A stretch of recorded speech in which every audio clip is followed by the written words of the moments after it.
पर हम लोगों को विशेष ध्यान देना है और निश्चित रूप से हम लोगों को महीने में या 2 महीने में एक यूनिट ऐसी करनी चाहिए, पेरेंट्स को बुलाना चाहिए। हमारे सामने जो आता है वो किसी बच्चे का अभिभावक होता है, किसी जात किसी समुदाय का व्यक्ति नहीं होता, लेकिन फिर भी हमको अपने क्लास की टीचिंग में, हमको सामान्य व्यवहार में कहीं ऐसा कोई चीज़ परिलक्षित न हो, किसी बच्चे को लगे कि ये कम्युनिटी का एजुकेशन हो रहा है।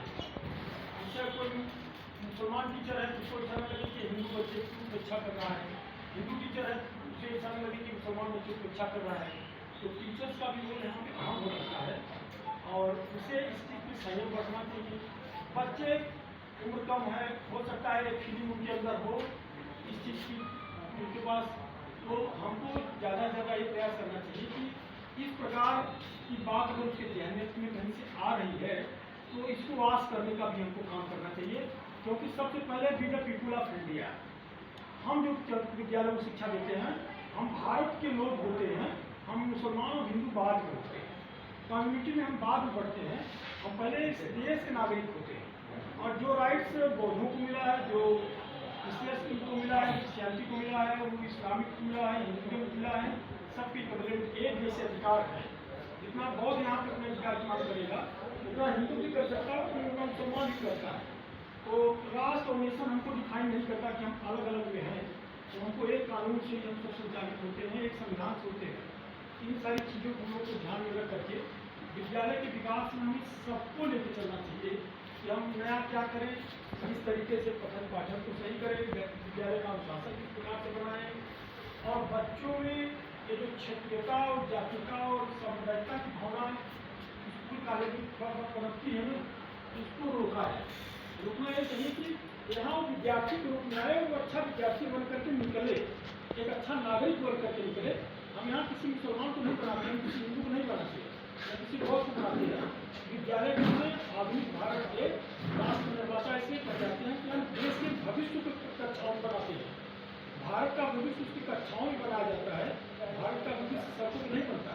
और कक्षाओं का जो डायरेक्टर होता है ना, जो लीडर होता है, वो टीचर होता है। तो जैसा डायरेक्टर होगा वैसा स्टूडेंट एक्टिव करेगा आपका।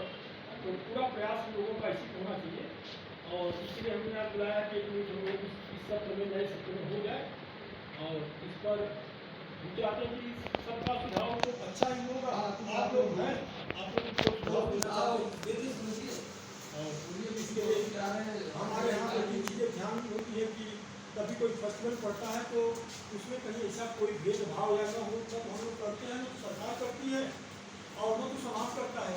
लेकिन अगर कहीं कोई सेपरा आदमी चीज़ को ध्यान में डाल रहा है तो हमें उस चीज़ को वास करना चाहिए कि ऐसी कोई बात नहीं। तो कोई भी टीचर किसी बच्चे को डांटता भी है, उसके हित के लिए डांटता है, वो हिंदू मुसलमान के लहजे में नहीं डांटता, सिख के लहजे में नहीं डांटता, वो विद्यार्थी और टीचर के रिलेशन होते हैं। तो हमें हमारी कथनी और करनी में इस तरीके का अगर दर्शन होगा ना कि नहीं, टीचर ने हमको जात के आधार नहीं डांटा बल्कि हमारे गलत कार्य के लिए डांटा है, इसलिए ऐसी भावनाएं हम लोगों के अंदर पैदा नहीं होंगी और विद्यार्थी को नहीं पैदा। इसी के लिए मैंने आज छोटी सी बैठक बुलाया था, आप लोग भी हैं।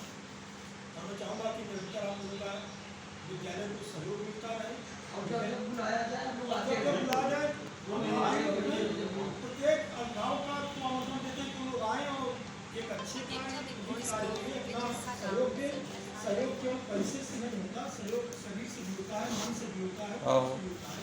तो जो जिस लायक का सहयोग करना चाहता है सरकार का सहयोग करेगा। हमारी व्यवस्था बनाते हैं, इस व्यवस्था को बनाने में ही आपका शारीरिक और वाचिक भी सहयोग होता है, वो भी बहुत बड़ा सहयोग होता है। इसलिए हम आप लोगों को बुलाए थे। अगर आप लोग भी कोई सुझाव देना चाहते हो अगर क्या बोलिए बच्चों के पठन पाठन में या जो कोई समस्या हो या और करना हो बेहतर ऐसा कुछ लगता है आज आप बताइए राजनीति का ऐसा करें आप तो और अच्छा होगा। जितनी सीमाएं होंगी प्रयास किया जाएगा, किया जाए। दो समिति की सबसे बोल सके तो आप बोलिए। हाँ, बहुत 60 में आप ही बच्चों के लिए कुछ बता रहे हैं, आप भी कुछ राय है। राय ये है सर कि जो बच्चे हमारे पढ़ते हैं, मान लीजिए पेपर दे रहे हैं, उनको जो प्रैक्टिकली नंबर मिल रहा है तो इसमें भेदभाव नहीं होना चाहिए। नहीं। हाँ, और स्कूलों में हमने देखा है, और स्कूलों में हमने देखा हमारे बच्चों के साथ में ऐसा हुआ। हाँ,